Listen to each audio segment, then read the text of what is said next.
Hello friends, welcome to my YouTube channel. आज के इस यूट्यूब वीडियो में हम टेक्सचर एंड एक्सेल फंक्शन के बारे में डिस्कस करेंगे। तो चलिए वीडियो स्टार्ट करते हैं।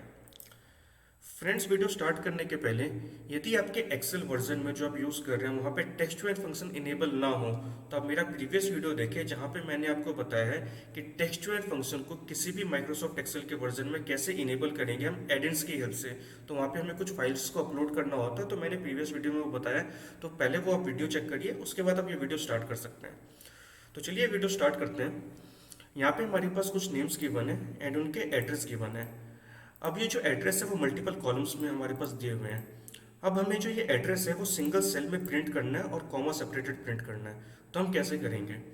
तो फ्रेंड्स, हम टोटल 3 टेक्निक है बेसिकली जो यहाँ पे हम यूज़ कर सकते हैं। पहला जो है कॉन्कैट है और दूसरा है एम्परसेंड, तीसरा है टेक्सचुअल फंक्शन को हम यूज़ करते हैं। तो पहले एक बार कॉन्कैट यूज़ करते हैं। तो मैंने यहाँ पे कॉन्कैट यूज़ किया, मैंने टेक्स्ट वन डाला। अब मुझे क्या चाहिए? बीच में कॉमा चाहिए, तो मैंने डबल कोट डाला, यहाँ पे कॉमा डाल दिया। फिर मैंने यहाँ पे टेक्स्ट टू सिलेक्ट किया। बट इसमें फ्रेंड्स सबसे बड़ा डिमेरिट क्या है कि ये जो फॉर्मूला होता है ये बहुत ज़्यादा टाइम कंज्यूम है। मान लीजिए आपके पास नंबर ऑफ कॉलम्स बहुत ज़्यादा इंक्रीज हो गया, 10 15 20 हो गया, तो टाइम कंज्यूमिंग हो जाएगा। यदि मुझे एम्परसेंट यूज़ करना है तो मुझे क्या करना है? सिंपली सेल को आप सिलेक्ट कर लीजिए, उसके बाद आप एम्परसेंट डालिए, उसके बाद आप कॉमा डालना चाहिए, कॉमा डाल दीजिए डबल कोट के अंदर, फिर से एम्परसेंट डाल दीजिए, फिर दूसरा सेल सिलेक्ट करिए।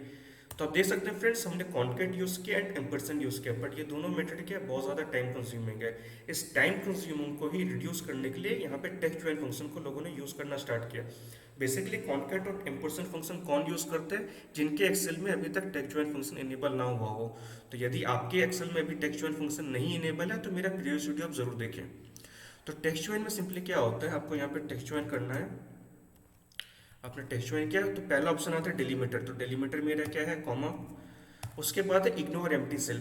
तो अभी हमें इग्नोर एम्प्टी सेल को ट्रू करके चलेंगे। इसका मतलब बेसिकली फ्रेंड्स क्या होता है, यदि आपके किसी भी सेल में वैल्यू एम्प्टी है तो आपका जो फाइनल रिजल्ट है वहाँ पे ब्लैंक डेटा आना शो हो जाएगा। मैं एग्जांपल 3 में आपको वो बताऊंगा कैसे हमें इसको हम इंक्लूड कर सकते हैं। तो अभी के लिए हम इसको एक्सक्लूड करके चलेंगे। तो मैंने इसको यहाँ पे एक्सक्लूड करने के लिए यहाँ पे मैंने इसको ट्रू कर दिया। उसके बाद है friend text one text two text three. अब सारे जो सेल है एक ही बार में उसको सिलेक्ट कर लीजिए एंड ये आपका रिजल्ट आ गया। अब सिंपली इसको ड्रैग एंड ड्रॉप कर लेंगे। तो आपका देखिए कितना simply with in fraction of second आपका जो डिजायर रिजल्ट था वो आपके पास यहाँ पे आ गया। तो होपफुली फ्रेंड आपको समझ में आ गया होगा टेक्स्ट ज्वाइन फंक्शन का बेनिफिट क्या है, उसका हमें कैसे यूज करना है।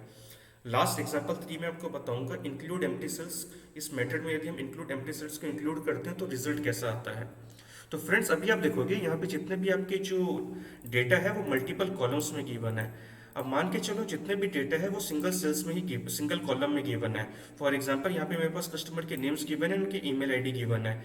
अब मैं चाहता हूँ इस टाइप का कि एक सेल के अंदर सारी ईमेल आईडी कॉमा सेपरेटेड आ जाए। क्योंकि आप देखोगे जब मेल बॉक्स में मान के चलो आपको किसी को मेल भेजना है मल्टीपल लोगों को, तो आपको कॉमा सेपरेटेड मेल ही डालना होता है। तो इसके लिए आपको क्या करना होगा, सिंपली आप टेक्स्ट ज्वाइन डालिए यहाँ पे। टेक्स्ट ज्वाइन के बाद अपने आप डेलीमीटर डाल दीजिए। उसके बाद आपको इग्नोर एम्प्टी सेल करना है, ट्रू करना है। इसके बाद जितना भी आपका टेक्स्ट है, टेक्स्ट को आप यहाँ पे सिलेक्ट करिए और यहाँ पे मैं यहाँ पे इसको ड्रैग एंड ड्रॉप करता हूँ। एक सेकेंड। तो मैंने यहाँ पे इसको ट्रू किया।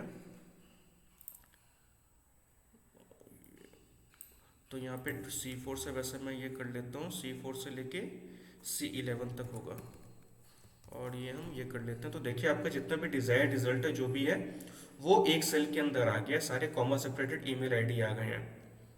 फ्रेंड्स, हम एग्जांपल 3 देखते हैं। अब यहाँ पे देखिए मेरे कुछ कुछ जो डेटा है मैं इसको ब्लैंक कर देता हूँ, यहाँ पे ब्लैंक है। अब हम यहाँ पे देखेंगे इंक्लूड, जब हम एम्प्टी सेल्स को इंक्लूड करते हैं फॉर्मूला के अंदर तब क्या होता है। तो यहाँ पे मैं सिंपली टेक्स्ट ज्वाइन डालता हूँ। यहाँ पे मैंने डेलीमीटर अपना कॉमा सेपरेटर डाल दिया। अब मैं यहाँ पे इंक्लूड कर रहा हूँ एम्प्टी सेल्स को फ्रेंड्स।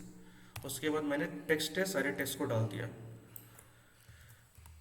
तो फ्रेंड्स यहाँ पे देख सकते हैं ये जो मेरा स्ट्रीट एड्रेस 1 है इसके बाद जो वैल्यू आई है मेरी, यहाँ पे देख सकते हैं ब्लैंक आ गई है। जब हम इसको एक्सक्लूड कर देते हैं तो क्या होता है, वो ब्लैंक हट जाता है। तो यदि मैं सेल के अंदर कोई वैल्यू डालूंगा तो यहाँ पे अब ये वैल्यू आ जाएगी। यदि इसको मैं हटा दूंगा यहाँ से तो फ्रेंड्स यहाँ पे बाय डिफॉल्ट एक ब्लैंक वैल्यू आ जाएगा। तो आपको जैसा रिजल्ट चाहिए उसके कॉरस्पॉन्डिंग आप इस मेथड के अंदर, इस फॉर्मूला के अंदर इंक्लूड एम्प्टी सेल भी लिख सकते हैं या एक्सक्लूड कर सकते हैं। तो होपफुली फ्रेंड्स आपको समझ में आ गया होगा टेक्स्ट फंक्शन को हमें कैसे यूज़ करना है। एंड फ्रेंड्स, आपको यदि कोई भी डाउट हो तो मुझे कमेंट सेक्शन में ज़रूर बताइए। Thank you friends.